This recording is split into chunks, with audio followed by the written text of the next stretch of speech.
Today we're going to have a look at the Monteverde Monza. This was sent to me by Gold Spot. Thank you, Gold Spot pens. This is an interesting one. Monteverde Monza. It is a pen, comes in a fine or medium nib. Sorry, I'm looking down because I'm fiddling with getting off the cardboard. It comes in various colors, fine or medium nib, and it has a steel nib. I'm going to show you the pen. There's the box, so this was around that. There's actually, I think you're actually supposed to tear this off because there's writing on the inside and filling instructions. Pen comes in this box. This is the Monteverde Monza, and this is the Lingmo Lorelei. I will come back to that in 1 second. I'm going to talk about the parts of the pen, tell you what I like about it, what I don't like about it. Okay, so here we go with the Monza. Top of the cap, finial, clear cap, metal clip. You can see a little bit that the feed is clear. I'll come back to that in a second. You can see that in there. Then you have this center band which says Monza on one side, Monteverde on the other. You see the carnage that was created in here by the the converter that didn't seem to fit well, but does when you push it in all the way. At the end of the barrel there, a little plug. So don't immediately assume you can eyedropper this. It may leak out there. Clip is very tight, but will slip into a pocket. The cap unscrews, and that is about a little under 1 full turn. Some people really like that information, so I try to help as much as I can. Clear section, tapers down a little bit and flares out. Here we have a steel nib, and as I said, the clear feed. And this is not exactly the same nib as on the Lingmo Lorelei, nor is it the same feed. The Lingmo Lorelei has that sort of pilot feed, and this is a different nib feed configuration. Both are steel nibs though. Of course, the word on the center band is different. This says it says Lingmo. That says Monteverde and Monza. There's also the Jinhao 992. We'll come back to that in a second. I assume those say Jinhao. I haven't held one of those, but again, it's the same pen. Another thing I wanted to point out is that the clip on this Monza is actually different. So the two pens do have different clips. Okay, in hand, thinner section, not extremely thin, but definitely easy to hold. It's not a giant pen. It's a pretty normal pen size, and this is the size and shape of a Sailor 1911 standard, not the large size, but the standard size. Basically the same pen when it comes to format. The pen can post, and then it's a pretty comfortable size. Because it's all plastic, it's not very top heavy.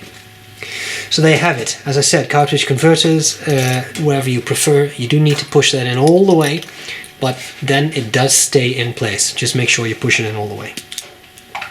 What do I like about the pen? What do I not like about the pen? Well, there's a couple of things that are nice. It's a demonstrator, or at very least a clear pen. Clear pens, a lot of people consider fun. So you can get them in a bunch of colors. You can also get just a transparent version like this. They're nice. You can see all the parts, and that combined with a clear feed, I think, is definitely pretty nice. It works well. It is a complete package. You do get a converter, you do get 2 cartridges, so you can start writing straight away, which is definitely nice. I think it's a comfortable size for many people. For me, it's a little bit small, but of the 2 Sailor 1911s, I would prefer the large over the 1911 standard, but that of course is my preference. For those with smaller, more normally sized hands, this may be a perfect pen size, and it is by no means small. It's just a smaller pen than the 1911 large. So there you have it. I like the clear feed. It's all neat. I mean, it's all there. The nib, it works. I will say that. But there are a couple of things that I don't like so much about this pen. As I said, it does write, which is good, but there are some issues. One is that ill-fitting converter. Some people report it online, other people don't. And I think the difference is how far do you push it in when you push it in. If you do it all the way through, there shouldn't really be an issue, but I wish it fit a little better. This Lingmore Lorelei came with a converter that just fits in. It has one of those wide mouths, also a bit sailor-like, but it just fits in. I can't speak of the Jinhao 992, as I said, because I haven't held that. But, I mean, it's kind of weird that it doesn't just slide in easily. You really have to exert some pressure. Another thing I will say, and that's not unique to this pen, the Lingmore Lorelei has the same thing. They feel a little cheap. I do think the sailors they're based on feel a little bit more robust. This feels like plastic that I could single-handedly crack. I don't know if I can because I haven't tried it, but it to me it feels a little flimsy. So that is definitely an issue. But what I will say is it is affordable, and that brings me to what is actually my biggest issue with the pen. It's a $16 pen, so under $20, $16. And $16 is really not that bad when it comes to fountain pens that go up to $1,600 or sometimes $16,000 or $160 even. So $16 is not that bad. But it is. It is to me because some of these Chinese pens, I think this one the Lorelei went for about $9 including shipping. But I just checked eBay, and I wrote it down, 99 cents plus $8.99 shipping. I'm talking US dollars. So let's call that $10. I could buy a 6-pack of Jinhao 992s, which is the same pen. Monteverde has put on their nib, which, for the record, is not even marked Monteverde. It just has some scrollwork and F for fine on it. So I don't know if it writes any better. I can't say it writes better than the Lorelei, that I actually found a little smoother than the Monteverde Monza. But I can basically buy 6 pens for $10 or one of these for $16. Things are a bit skewed there, I think. But you pay for the Monteverde branding, which, as I said, is only on the center band, not even on the nib. At least not as far as I can see, unless it's under the section, but it's a transparent section. I don't see anything that suggests Monteverde. Is that a big deal? I don't know. Me personally, I must say, it irks me a little bit when brands do this. Stipula makes beautiful pens, and then they launch the Stipula Splash, which I really didn't find that great of a pen, which is basically rebranded dollar pen, which sells for $1 in Pakistan, except they raised the price extremely, and it comes with a flex nib, but it's pretty much the same pen, except with a little metal turning knob on the piston. Here, same thing. Feed and nib are replaced, a different clip is put on. Yeah, does that bump up the price from 6 pens for $10 to $16 for a single pen? I find it hard to believe, especially because the nib that is used, to me, is not a stellar nib. It's not a bad nib, but it's not an exceptional nib.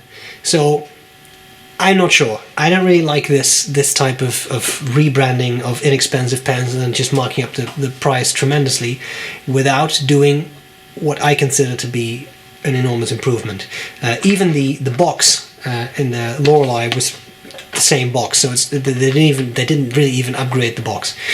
Now, of course, there are some advantages. One is that these pens are easier to get. For example, you can just buy it through Goldspot. There are other retailers online that sell it as well, so you can source it, say, from the US, as opposed to having to order it from China. Nothing wrong with ordering it from China, but in my experience it can take a bit longer. So there are some logistic advantages, but you will also pay more. And that's all there is to it. So what we need to see is how the pen writes. That's what's coming up next. High resolution pictures of the pen, as well as measurements of the pen, will be on the website, sbrebrown.com. Hope this was useful so far, and a very kind thank you to Goldspot Pens for sending me the pen, and I'll gladly see you later. Bye bye. Okay, here we go with the Monteverde Monza. Now, I need to apologize for what I said earlier, because I said the pen did not have Monteverde branding on the nib, but it does. And the reason is there was a drop of ink. It's laser engraved, so it catches ink as you put the pen in a bottle.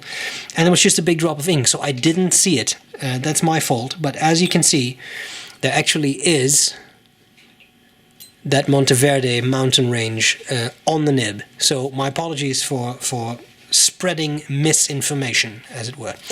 Now, let's have a look at the pen. The worst M ever. Sorry. Let's try again. Not much better, but a little bit. Monteverde Monza, this is the fine nib, and the ink is Caran d'Ache Storm. It doesn't really matter because you can't get it anymore. Anyway, because it's discontinued ink.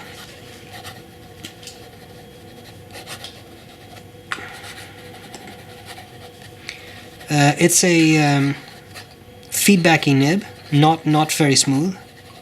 It is fine, but I mean it's by no means a super buttery nib. So feedback is your ride.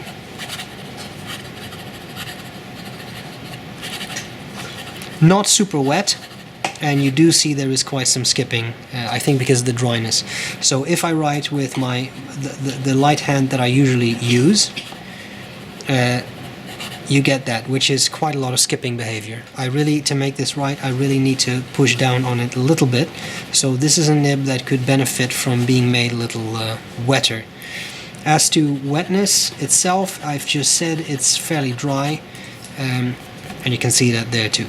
Okay, with a tiny bit of pressure, you can sort of squeeze out some line variation, but it starts to railroad quite quickly, and then it kind of stops writing.